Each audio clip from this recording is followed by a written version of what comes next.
दोस्तों, एसआईआर को लेकर तो विवाद एक तरफ जारी ही है। इसके बाद जो राहुल गांधी ने बेंगलुरु सेंट्रल लोकसभा की जो सीट है उसके अंतर्गत एक महादेवपुरा विधानसभा है। सिर्फ एक विधानसभा सीट पर राहुल गांधी ने ये आरोप लगाया कि यहाँ 5 तरह से वोटों की चोरी हो रही है।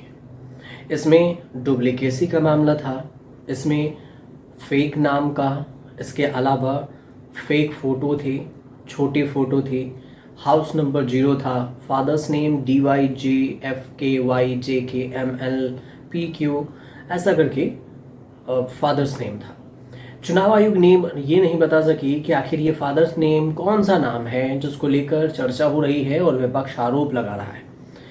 बशर्ते चुनाव आयोग इस बात को छुपाने में लगी हुई है कि वोट चोरी हुआ नहीं और वोट में कोई गड़बड़ी नहीं हुई। अब इसके बाद प्रेस कॉन्फ्रेंस करता है चुनाव आयोग। प्रेस कॉन्फ्रेंस में इन सारे तमाम चीज़ों को निराधार बताया जाता है।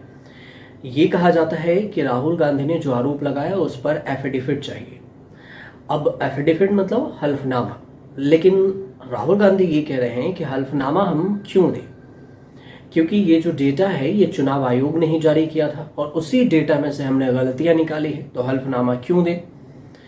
अब इस बीच में हल्फनामा की बात आई तो इसके बाद इंडिया गठबंधन के सारे नेता विरोध कर किए ही अखिलेश यादव ने सोशल मीडिया पर एक पोस्ट किया जिसमें 18,000 पन्नों के जो देखें तो 18,000 में उन्होंने ये जवाब बोला कि हमने वर्ड में 18,000 वोट की उन्होंने हल्फनामा दिया था जो डीएम के पास चुनाव आयोग को लेकर भी लिखित में इसका जवाब चुनाव आयोग नहीं दे सकी। लेकिन 18,000 जैसे ही एफिडेविट दिया गया तो इसके 4 से 5 दिन के बाद जब राहुल गांधी के आरोप के 7-8 दिन बाद तो चुनाव आयोग प्रेस कॉन्फ्रेंस करती है। इसके 4 से 5 दिन बाद जब पोस्ट कर दिए थे अखिलेश यादव, उसके बाद 2 से 3 दिन बाद पोस्ट किए अखिलेश यादव और उसके बाद चुनाव आयोग के तरफ से डीएम ने इसका जवाब दिया। अब इस बात की जानकारी खुद अखिलेश यादव ने सोशल मीडिया पर पोस्ट करके दी है।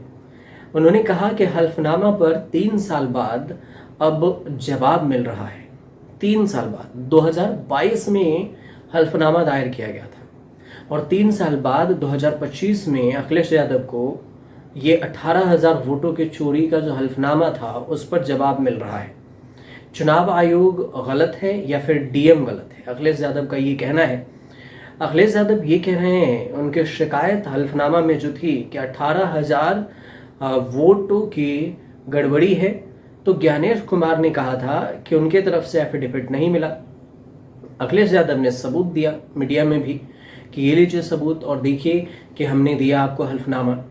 अखिलेश यादव अब ये पूछ रहे हैं, उनको 2 दिन पहले ही 2 दिन में 14 का जवाब मिला है जो उन्होंने लिस्ट दिया था उसमें से, बाकी के जवाब अभी ढूंढे जा रहे हैं। और इसको लेकर चुनाव या फिर अब अखिलेश यादव कह रहे हैं कि अब ये भी पूछ लिया है अखिलेश यादव ने कि चुनाव आयोग गलत है या फिर डीएम गलत है, कोर्ट इसका संज्ञान ले और बताए। उत्तर प्रदेश में 2022 में विधानसभा चुनाव हुआ था और चुनाव में नाम काटने को लेकर समाजवादी पार्टी ने 18,000 शपथ पत्र दिए थे।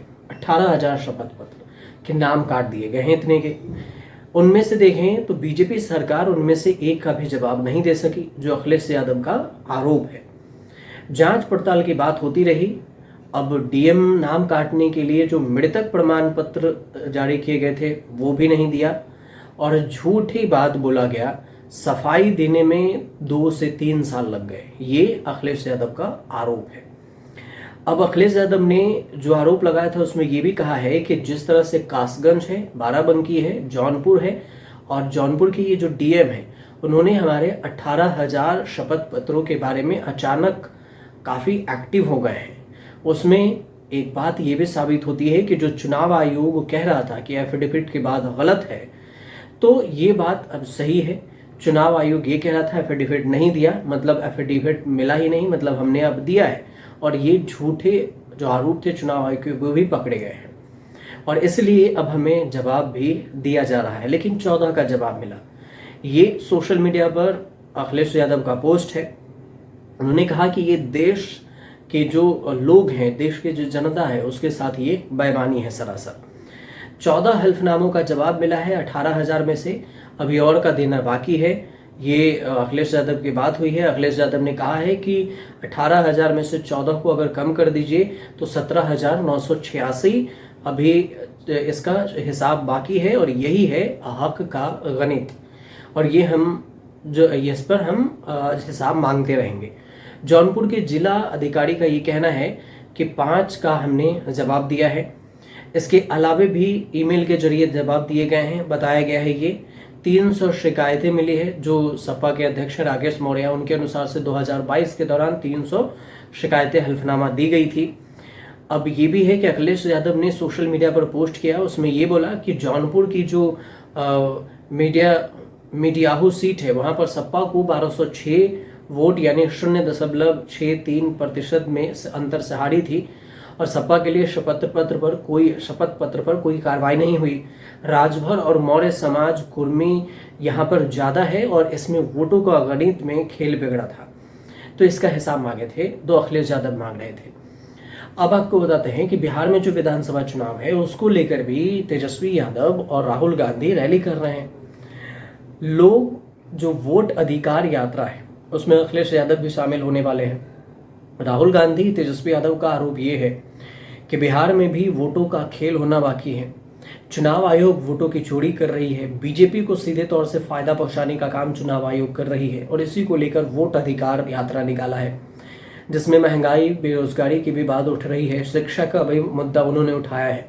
कई सारे मुद्दे हैं जिस पर चर्चा हो रही है, लेकिन ऐसा नहीं है कि एनडीए पीछे है। एनडीए लोक लुभावने ऑफर दे रहे हैं। लोक लुभावने जो वादे हैं उसको उन्होंने ऐलान किया है।